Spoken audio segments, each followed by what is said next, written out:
Good morning students. Welcome to Heat Transfer Lab. I am Vidyut Karmakar, lecturer in Mechanical Engineering Department. Today I am here to demonstrate an experiment whose title is Determination of Thermal Conductivity of an Insulating Powder. For the above mentioned experiment, we have this experimental setup. Now, before starting the experiment, we first know what is thermal conduction. Thermal conduction or conduction is a mode of heat transfer which is basically applicable for solid objects. Now, in this experimental setup, we are going to find out the thermal conductivity of an insulating powder. Now, the insulating powder which is used in this experimental setup is nothing but asbestos. So asbestos is the insulating powder which is used here. Now, describing about this experimental setup, we have this thing. This is a sphere. This is a hollow sphere. Inside this hollow sphere, there is another hollow sphere. So the experimental setup is just like this. There is an inner hollow sphere. Outside of this inner hollow sphere, there is an outer hollow sphere. Now the space between the inner hollow sphere and the outer hollow sphere is packed up with the insulating powder which is used here, asbestos. Now, by the means of this experimental setup, we are going to find the thermal conductivity of this asbestos powder which is packed in between the inner hollow sphere and outer hollow sphere. Now, inside of the inner hollow sphere, there is a electric heater. The electric heater is made up of mica and whose wattage is 400 watt. So you can see the cable here. By the means of this cable, the electric heater is getting electrical energy and it is being converted into heat energy. Now the heat which is developed inside the inner sphere, or you can say that the heat which is generated inside the core is emerging out to the outer atmosphere just like this. Now, this is the basic experimental setup. Apart from this, we have some control panels. In the control panel, you can see here that this is the voltmeter and this is the ammeter. Okay. Now, you can just see whatever the voltage which is provided here can be measured by this indicator, and whatever the current which is flown through this wire is supplied to the electrical heater is just we can get it from this ampere reading or ammeter reading. Now, by multiplication of this voltmeter reading and this ammeter reading, we can find out the net heat generated inside the core and which is emerging out from the inside sphere to the outside sphere just like this. Now, first of all, we have put our experimental setup in the off position. Now, we just switch on our experimental setup. When we switch on the experimental setup, the electrical heater is being connected with the electrical connection. Now, this is the voltage regulator.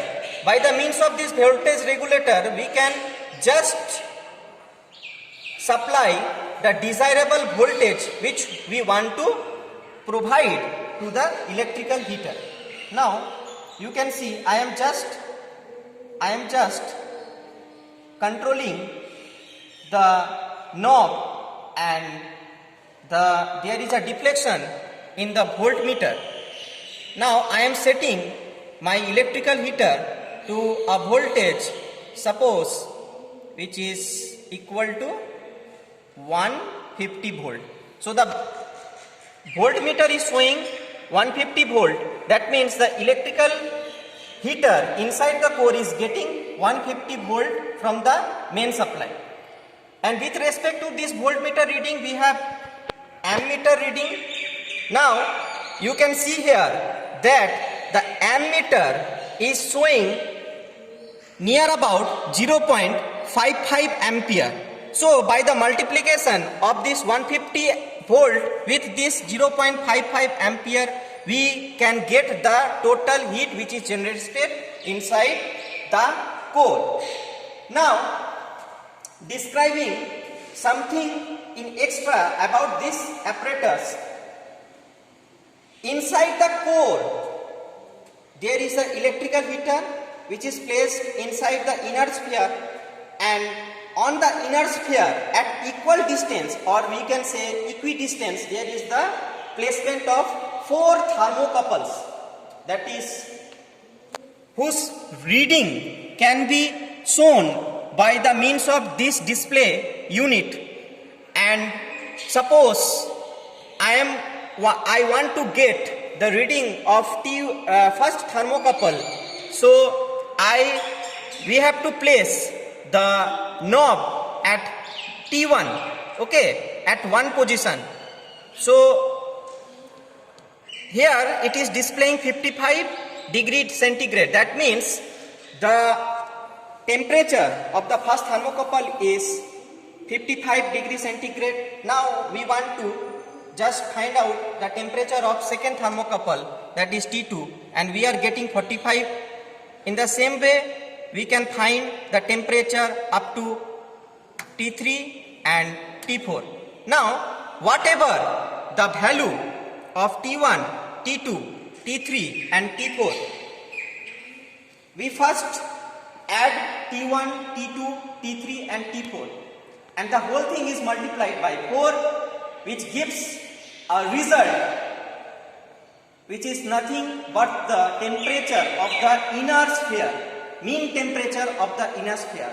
And in the similar manner or in the similar fashion, the outer sphere, on the outer sphere at equal distance or equidistance, there is also the placement of 6 number of thermocouples whose reading can be find out by just moving this knob at 5 number position, 6 number position, 7 number position, 8 number position, 9 number position and 10 number position. So by this display unit again we can find out the temperature of thermocouples which is mounted on the outer sphere, whose number is T5, T6, T7, T8, T9 and T10. Now just add up T5, T6, T7, T8, T9 and T10, and the whole thing we should divide it by 6, because 6 number of thermocouple is being placed on the surface of the outer sphere at equal distance. So for getting the mean temperature of the outer sphere, we should add up T5 to T10 and the whole thing should be multiplied by 6. Whatever the value we get, it will be the temperature or mean temperature of the outer sphere. Now, according to the formula for heat conduction for a hollow sphere, we know that whatever the heat which is emerging from the inside sphere or the inside core to the outside of the sphere, its value or its formula we can get by using the formula Q is equal to 4 pi into K into R0 into R1 into under bracket Ti minus To whole divided by R0 minus Ri, where Ro is the radius of the outer sphere. For this apparatus, the value of R0 or the radius of the outer sphere is 100 millimeter, and Ri, which is placed inside of the outer sphere, its radius is taken as Ri, whose value is 50 millimeter. For the inner sphere, the radius of the inner sphere is 50 millimeter, and for the outer sphere, the radius of the outer sphere is 100 millimeter. So we can put these values inside our formula, and we have already find out T1 to T4. Okay, so T1 plus T2 plus T3 plus T4 divided by 4 is nothing but the mean temperature of the inner sphere, and it is denoted by Ti, and T5 plus T6 plus T7 plus T8 plus T9 plus T10 divided by 6. It is nothing but the value of TO. What is TO? TO is the outer sphere's mean temperature. Now, putting all the values or substituting all the values to the formula which has been told by me, that is Q is equal to 4 pi into capital K into R0 into Ri into under bracket Ti minus T0 whole divided by under bracket R0 minus Ri, we can get the value of thermal conductivity of the insulating powder which is packed in between the inner sphere and the outer sphere. So by experimental calculation, we will get a result which will be showing the value of thermal conductivity of this insulating powder or asbestos. Its value will come 0.08 watt per meter Kelvin. So we are getting the value of thermal conductivity of the insulating powder which is used here. I am again telling that the insulating powder which is used here is nothing but asbestos, and its thermal conductivity value is coming by whole experimental calculation as 0.08 watt per meter Kelvin. So I have described the whole thing regarding this.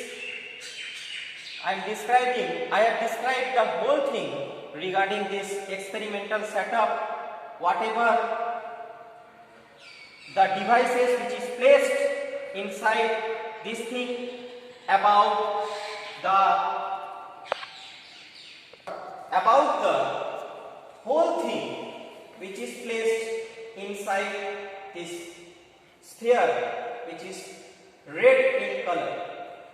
Okay, I have also described what is conduction. Conduction is nothing but it is a mode of heat transfer which is basically applied for solid objects. And what is insulating powder? Insulating powder or insulating material is that type of material which is used as a heat insulator.